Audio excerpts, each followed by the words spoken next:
Hello and welcome to Media7. I'm Russell Brown. In this week's program, we'll survey the unusual story of PEDA, the Pacific Economic Development Agency. Who got it, who didn't, when and why. And Metro's new editor, Simon Wilson, talks about the raft of changes he's made in his first issue at the helm. But first, let's catch up with the week's media action in Newsmash. It's another Wednesday in paradise. Well, let's be realistic, Canberra, and it's pretty much been put to bed. The evening news has screamed and... Holy heck, it's a spill! And not just any spill. While Kiwis were still tingling with the Maori win over England, something else altogether was kicking off in Aussie. Prime Minister Kevin Rudd was being rolled by his deputy, Julia Gillard. I think this move is really on, and I think we may well see a change in leadership. Sky News went into overdrive, but with all the action happening in smoke-free rooms where the news cameras weren't, news leaked out via that modern media phenomenon, Twitter. Gillard? Apparently in Rudd's office now. This is how it looked in real time. And this is how it looked in the big picture. Oh yes, the hashtag spill was on, and it wasn't in the Gulf. Kevin Rudd gave a defiant speech on the night, but it ended the next morning with a whimper. Kevin Rudd did not contest the leadership ballot. An emotional farewell. It is the beginning of new business for our nation. And a very much in charge thank you press conference by the successful challenger. I am truly honoured to lead this country, which I love. Inevitably, Hitler wasn't best pleased at yet another downfall. Der Angriff Steiner ist nicht erfolgt. Wer sind Sie, dass wir es wagen, sich mein Befehl zu widersetzen? Sie nennen sich Generale, weil Sie Jahre auf Militärakademien zugebracht haben, nur um zu lernen, wie man Messer und Gabel hält. Jahrelang hat das Militär meine Aktionen nur behindert. But a little later, a concert in the field in Somerset showed there's at least one Australian who can take the people with him.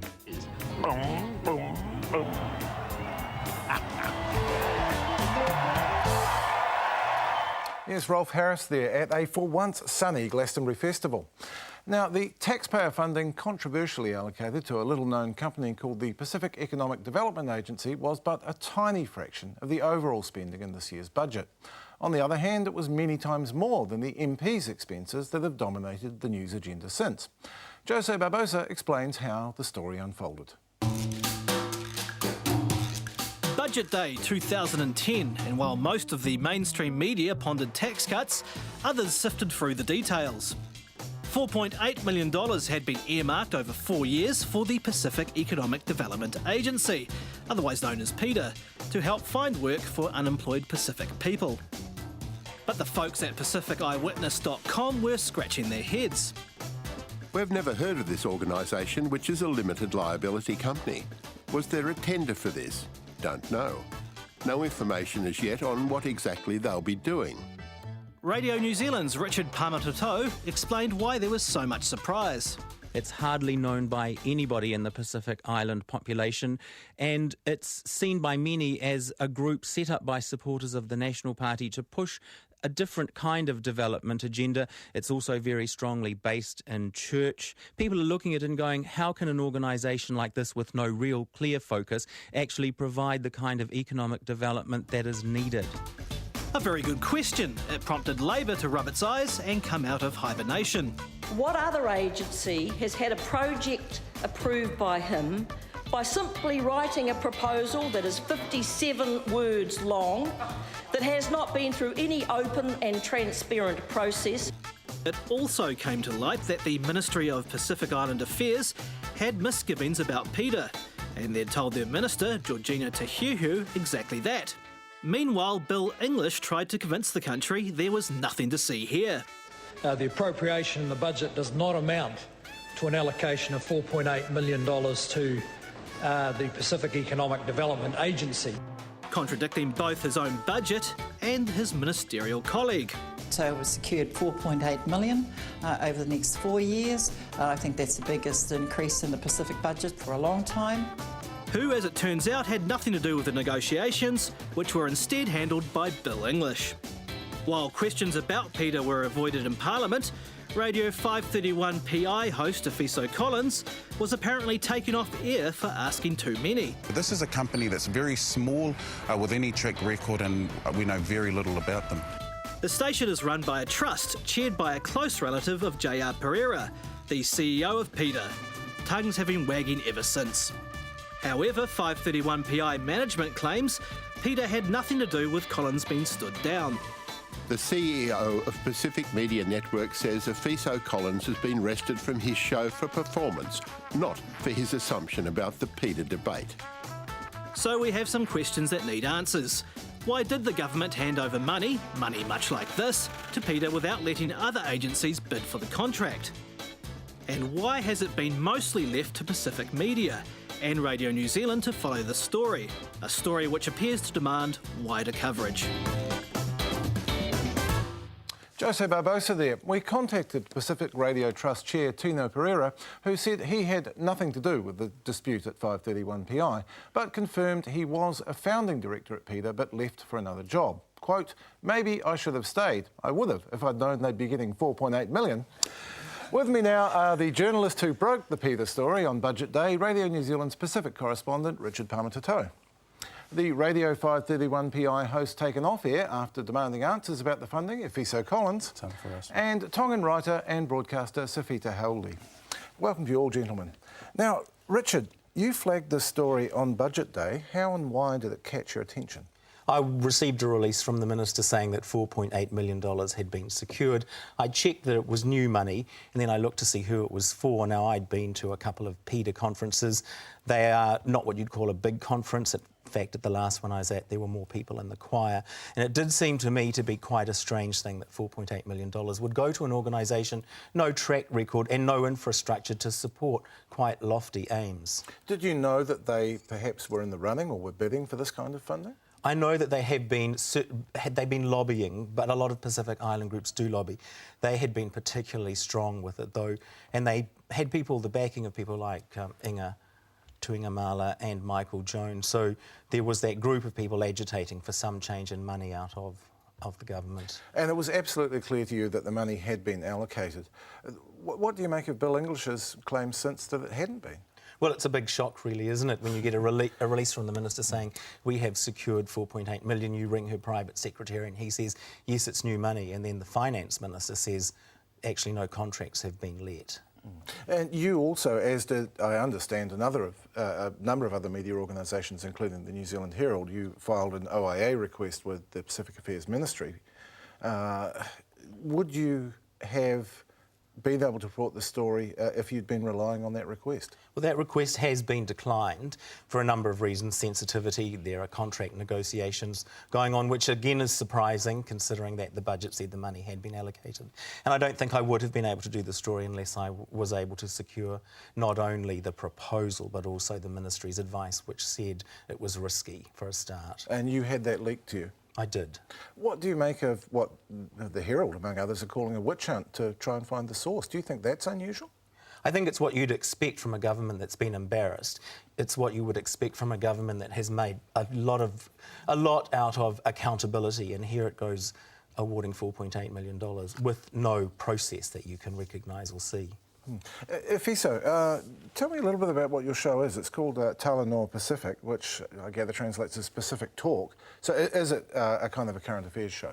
It is a current affairs show. It's an opportunity for people to meet various politicians. In the first hour of the 4-hour show, we talk current affairs, we talk to politicians who make themselves available, and it's our chance to talk with them. That's why it's called Talanoa Pacific. So I put questions to them. And over the last couple of months, the questions have got a little bit harder and a little bit more serious. And then eventually we spoke to the director of PETA, Masuisui J.R. Pereira. But this story was clearly right in the range of your show.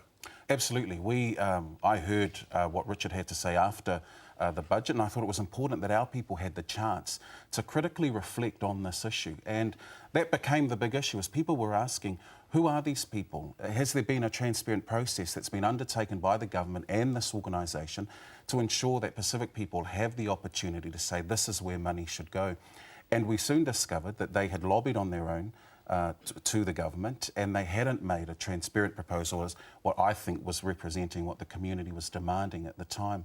And it's got us into, well, it's got me into some serious trouble by the you've looks been of stood things. down from your show. How did you find out you've been stood down from your show? I got an email on Thursday afternoon after the show that we had. I only present on a Saturday. And the email said that serious matters had arisen since my last show and I was being stood down. I gave my manager a call and he didn't confirm anything other than to say an internal complaint had been lodged against me and I was being stood down immediately. I got a copy of the complaint 5 days after it was lodged, and I think there's issues for me personally around process there, because it's only fair that I'm given the opportunity to consider what the complaint is about and have the chance to respond to it. Which is sort of ironic, because your original complaint about Peter was around process too, wasn't it? Oh, absolutely. It's about transparency. It's about giving people the chance to say, OK, here are the issues, here's what's on the table, let's talk about them. Now, I do have to point out that we contacted the station. They said that it was an internal matter. Informally, we were told it was because you'd slagged off your boss on air. Did you do that? I don't believe I slagged my boss on air. I disagreed with a perspective that was offered by another announcer. And she blogged those thoughts. She also viewed those thoughts on air as well. And I thought, well, it's in a public space. I'm going to blog my thoughts, and I'm also going to share my thoughts on air. So I don't think I slagged her off. I disagreed with the opinion.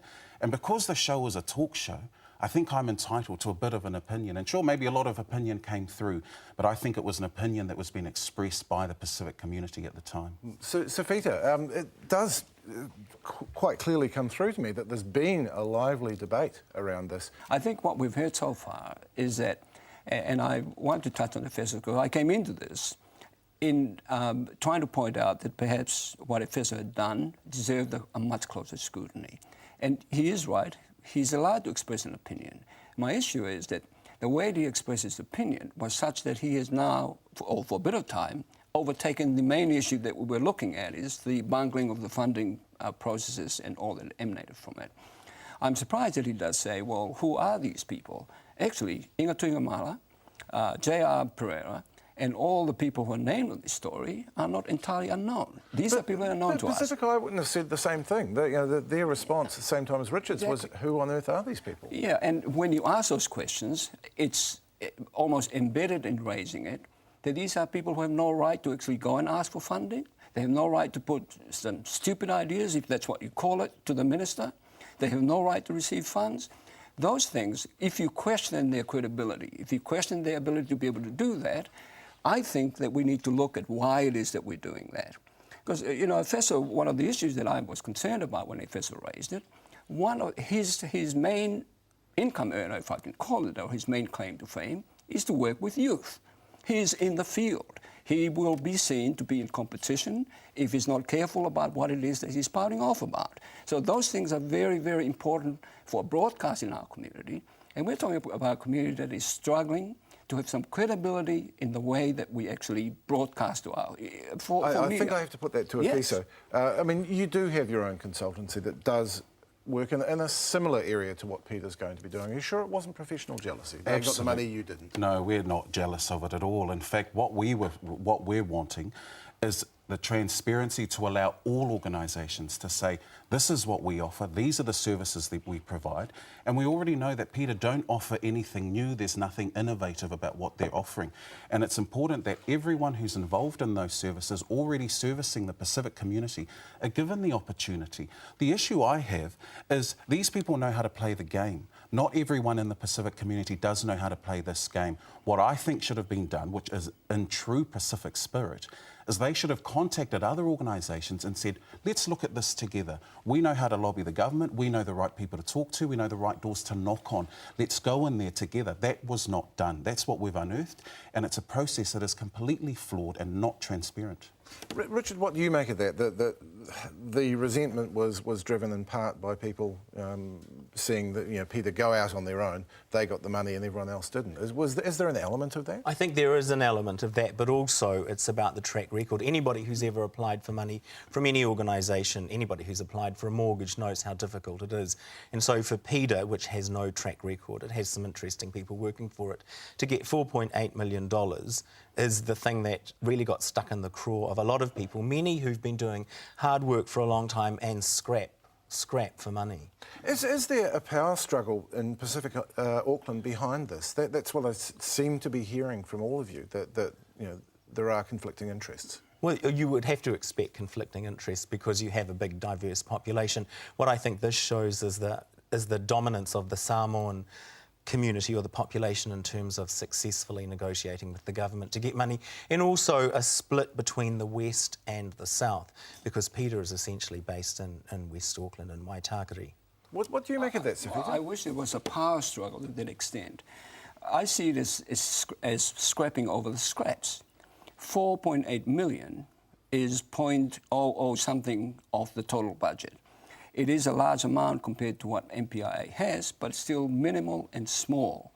The size of the scrap that I see and the nature in which it has personalised to the point that some people are in fact getting personally hurt by it because some of the allegations are not substantiated, and it's quite unfair. And it does put Pacific Island Broadcasting in the spotlight in a way that I prefer that it wasn't. We should be seen as innovators, we should be seen as out there with a story, all thanks to Richard and what he's done. I think that's the lead that we need to follow. But if we don't follow that through by being absolutely professional, it will look as though we are scrapping over the scraps. And that's what it may be perceived. No doubt about it. I think that this is a very bungled arrangement. Wonderful to be able to see it being exposed for what it is, but we shouldn't be sidetracked because we don't have the capacity to be able to do the job of hunting the story down well. Do you think Mose Sotala, who's another former director of PETA, yes, put people's noses out of joint when he stood up at a public meeting in Western Springs and said, we have the mandate to speak for Pacific Auckland. We have the government mandate. I think what was he JR. talking about there? Well, look, there are many organisations that I think will see this coming up too. We're about to have a panel of representatives on Super City. The fight now is that do we actually elect them or do we appoint them? When you're in minority politics, when you're picking the scraps off the floor, sometimes we have to take the next best thing and we have to make the most use of it. So we sometimes have to put away all the other major parties' considerations. We need to look what would be the best thing for us, even if we have to actually cut a few corners, trim ourselves a suit and make the working of it count rather than the process how we get there. That's part of my issues with what I see happening. This has been fascinating, and I hope we hear more about it, not just in the Pacific media and from you, Richard, but in other mainstream media organisations that claim to represent Auckland. Thank you very much. Thank you to Richard Pamatato, Efeso Collins and Safita Hauli. After the break, Simon Wilson and the new Metro magazine.